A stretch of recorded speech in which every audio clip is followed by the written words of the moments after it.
I don't know about you, but I'm tired myself of all the senseless crime and the police violence. I mean, don't you see the mothers and the fathers crying? They're looking for the strength, but they can't find it. So we stand united. We gonna protest and we might riot, but you'd rather hold your breath and stand in silence. Only worried about yourself and conquering wealth. Just to spend those ends on the design on that shelf. Ball mains or the Rodmans, but we don't see this as a problem. Everybody think it's Gucci till somebody load the Uzi dressed in all black and a ball cap like Batman and rob him. No, it's not a movie, just what happened usually. Where you from? Where I'm from, where niggas still picking cotton. I've never seen St. Louis like this, ever. I mean, it was hard to even go anywhere and see anybody smiling for whatever reason. Everybody was dull. It was a situation wondering what was gonna happen next. Everybody was on edge about what happened right here in Ferguson and Canfield. Today, 3 years ago, I remember like it was yesterday, man. We had Kevin Gates in the studio. He was about to do a show at the Ready Room. Then all of a sudden, social media was blowing up, talking about Mike Brown just got killed in Ferguson.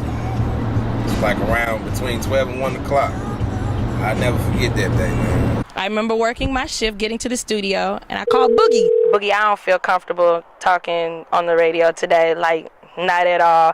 We hear shootings, we hear a lot, we hear it all the time, but this situation was something that was definitely a different situation.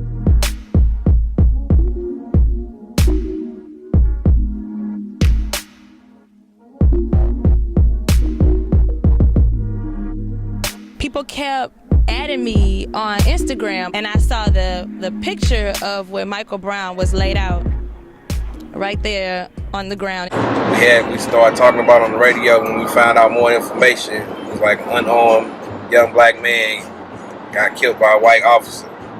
That was the storyline all over social media before it hit the main news outlets. Of course, you go get your news faster through social media than your news outlets. What's crazy though, we got the technology to finally videotape all this stuff, and it seemed like that ain't working. A new documentary on the death of Mike Brown is causing lots and lots of questions to be raised because of a new video that has actually been uncovered. Now, this particular video, first of all, the documentary is called Stranger Fruit. And this is a surveillance footage from a market and liquor store in Ferguson that had not previously been released. It shows Brown inside the store about 11 hours before his fatal encounter with police. The filmmaker, Michael Pollock, says Brown is trading marijuana for cigarillos and leaving the box for safekeeping. He says it raises questions about the police claim that Brown was shot after robbing the store.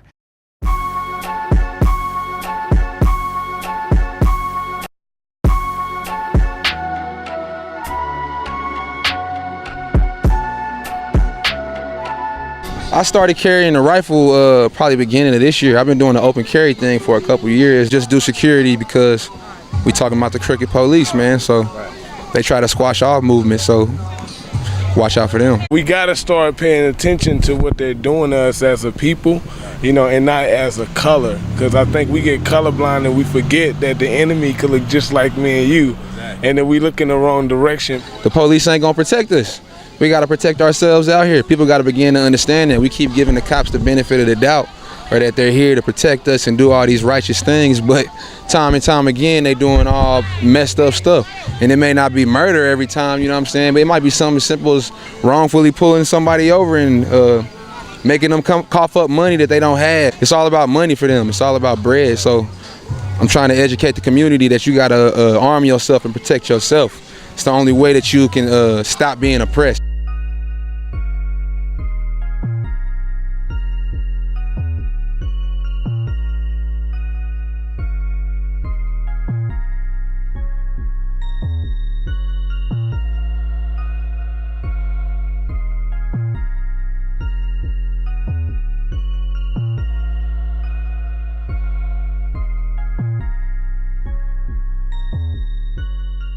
After the verdict, I walked away from the TV screen. Bro, they cowards, man. You know, they know they screwed up. You know, they went on mute on us. Cop Watch got its birth in St. Louis right after Mike Brown was killed in our neighborhood.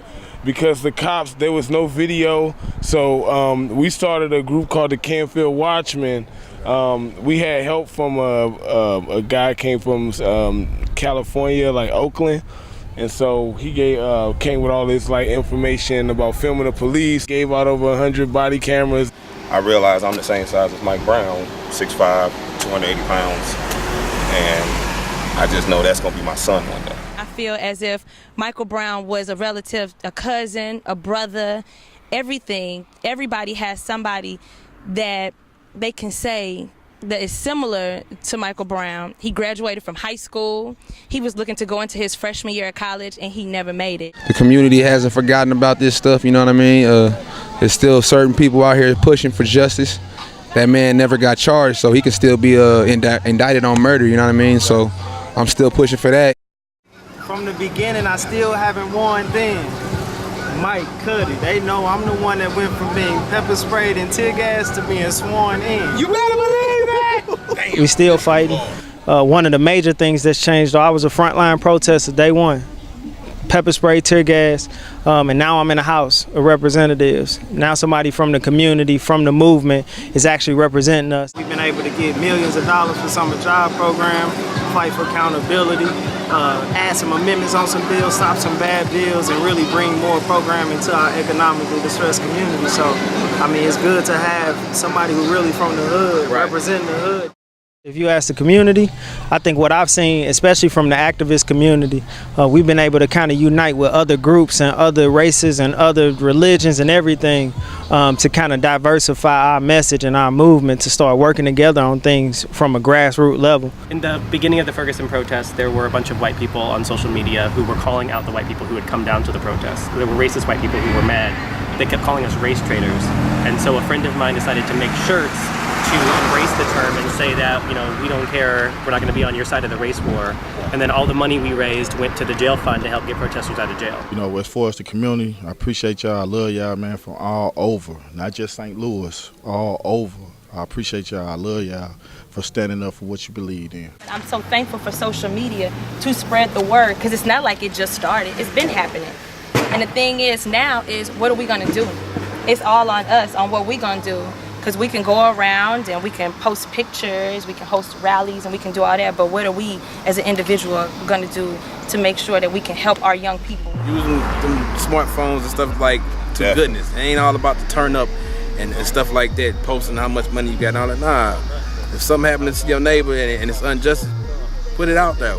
That's how we go find out. We ain't finna find out from our news sources. I hate to say it. You know what I'm saying? That's what we here for. You know what I'm saying? Radio 1, Urban 1. That's what we do. We in the communities. We bringing you live and raw footage.